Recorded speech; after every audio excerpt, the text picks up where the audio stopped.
1 Samuel chapter 23. When David was told, "Look, the Philistines are fighting against Keilah and are looting the threshing floors," he inquired of the Lord, saying, "Shall I go and attack these Philistines?"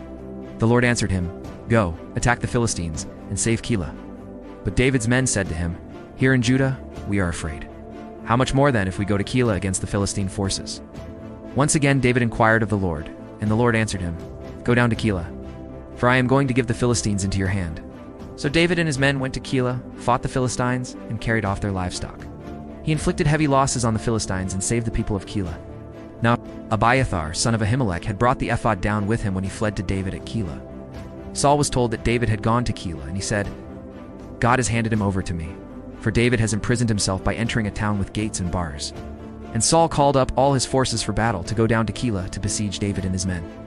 9. When David learned that Saul was plotting against him, he said to Abiathar the priest, "Bring the ephod."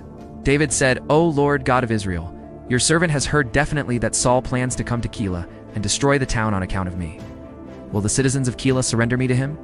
Will Saul come down as your servant has heard? O Lord God of Israel, tell your servant." And the Lord said, "He will."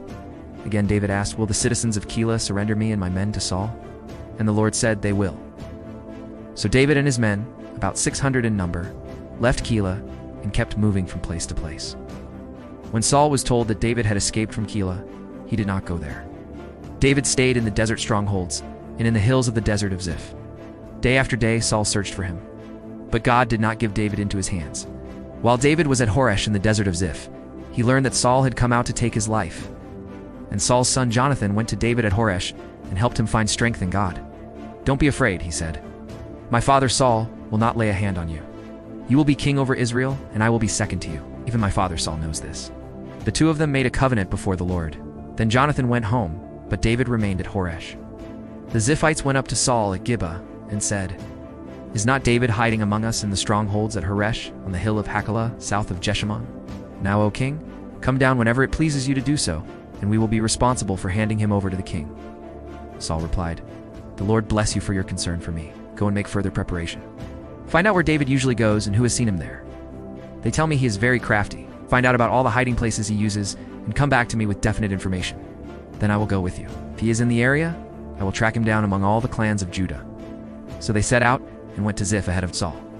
Now David and his men were in the Desert of Maon in the Arabah south of Jeshimon. Saul and his men began the search, and when David was told about it, he went down to the rock and stayed in the Desert of Maon. When Saul heard this, he went into the Desert of Maon in pursuit of David. Saul was going along one side of the mountain, and David and his men were on the other side, hurrying to get away from Saul. As Saul and his forces were closing in on David and his men to capture them, a messenger came to Saul, saying, "Come quickly, God, the Philistines are raiding the land." Then Saul broke off his pursuit of David and went to meet the Philistines. That is why they call this place Sela Hammahlekoth. And David went up from there and lived in the strongholds of En Gedi.